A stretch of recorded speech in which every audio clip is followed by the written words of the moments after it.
Praise to the lord. ఈరోజు దేవుడు మనకిచ్చినటువంటి వాగ్దానం ఏంటంటే, సమూయేలు రాసిన 2వ గ్రంథము 7వ అధ్యాయము 29వ వచనం. నా కుటుంబము నిత్యము నీ సన్నిధిని ఉండునట్లుగా దానిని ఆశీర్వదించుము. ఆమెన్. దేవుని సన్నిధిలో మనం ఉండుట మనకి ఆశీర్వాదము. దేవుని సన్నిధిలో మనము గడుపుట 1000 దినముల కంటే శ్రేష్టము. మనం ఏం చేస్తూ ఉన్నామంటే, నాకు భూఫలముల ఆశీర్వాదం కావాలి, గర్భఫలముల ఆశీర్వాదం కావాలి, వ్యాపారముల ఆశీర్వాదం కావాలి, చదువుల ఆశీర్వాదం కావాలి, ఉద్యోగాల ఆశీర్వాదం కావాలి, కుటుంబ ఆర్థిక పరిస్థితుల ఆశీర్వాదం కావాలని రకరకాల ఆశీర్వాదాలను ఇవ్వమని ఆశించి దేవుణ్ణి అడుగుతూ ఉన్నాం. అసలు వీటన్నిటినీ కలిగి ఉండే ఆశీర్వాదం ఏమిటంటే, దేవుని సన్నిధిలో ఉంటే చాలు.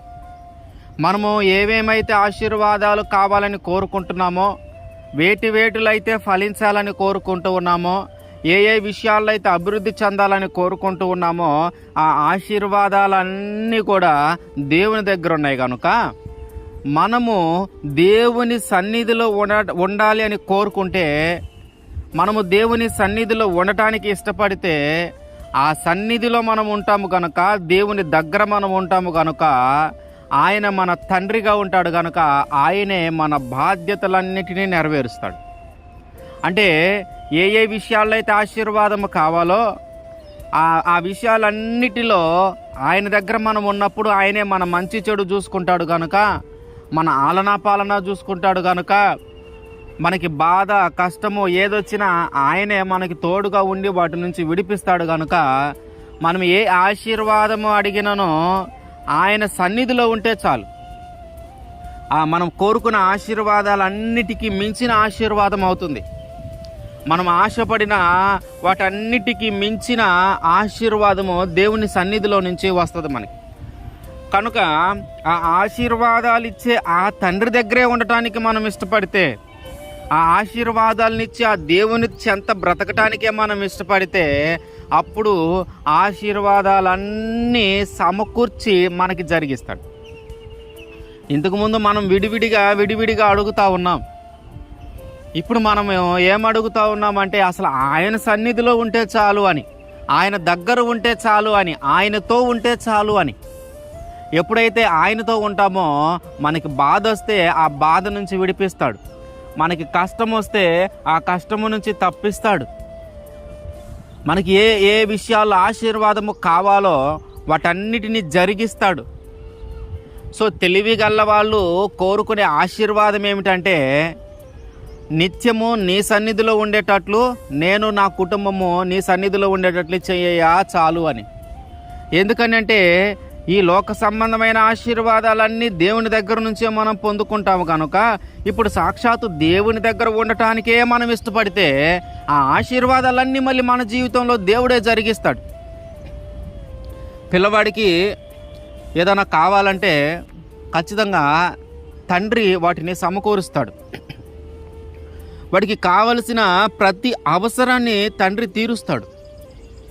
ప్రతి బాధ నుంచి విడిపిస్తాడు, ప్రతి కష్టం నుంచి తప్పిస్తాడు. బాధైనా కష్టమైనా ఏది కూడా తన పిల్లల దాకా రాకుండా తండ్రి ఆపుతాడు. అట్లాగే ఇప్పుడు పిల్లలమైనటువంటి మనము మన తండ్రి అయిన దేవుని యొద్ద ఉండటానికి ఇష్టపడితే, మన తండ్రి అయిన దేవుని సన్నిధిలో ఉండటానికి ఇష్టపడితే, ఆయన కూడా కన్న తండ్రిలాగే ప్రతి బాధ, ప్రతి కష్టము, ప్రతి ప్రతికూల పరిస్థితి మన దాకా చేరకుండా కాపాడుతాడు. ఆయన దగ్గర ఉంటే మనకి క్షేమము, ఆయన దగ్గర ఉంటే మనకి కాపుదల, ఆయన దగ్గర మనం ఉంటే ఆయన మనల్ని కంటికి రెప్పలా కాపాడుతూ ఉంటాడు. ఆయన దగ్గర ఉంటే మనకి రక్షణ. అందుకనే దావీదు గారు దేవుడితో మాట్లాడుతున్న మాట, అయ్యా నన్ను హెచ్చించావు, ఇంతగా హెచ్చించడానికి నేను ఏ పాటి వాడిని.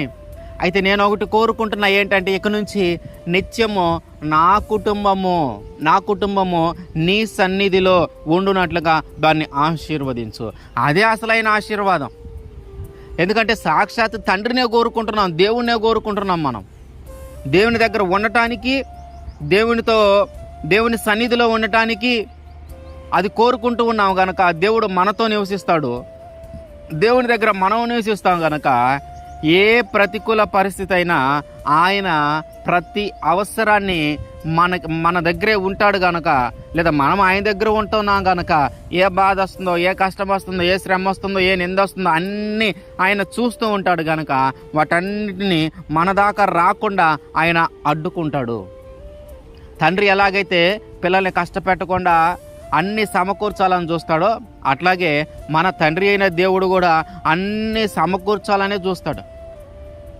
కాబట్టి మనము తెలివిగా అడగాల, దేవుణ్ణి జ్ఞానంతో అడగాల.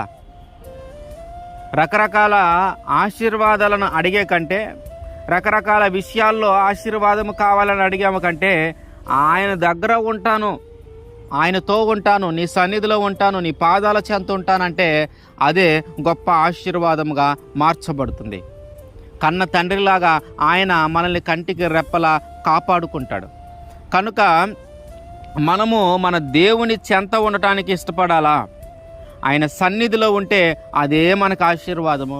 ఆయన సన్నిధిలో గడుపుట 1000 దినముల కంటే శ్రేష్టము. ఆయన సన్నిధిలోనే క్షేమము, ఆయన సన్నిధిలోనే కాపుదల, ఆయన సన్నిధిలోనే రక్షణ. కనుక మనము ఆయన సన్నిధిలో ఉంటామని ఎప్పటికైనా ఆయన చెంతకు వెళదాం, ఆయన సన్నిధికి వెళదాం. ఆయన సన్నిధిలోనే నిత్యము ఉండేలాగా నన్ను ఆశీర్వదించాయని దేవుణ్ణి అడుగుదాం. ఆమేన్.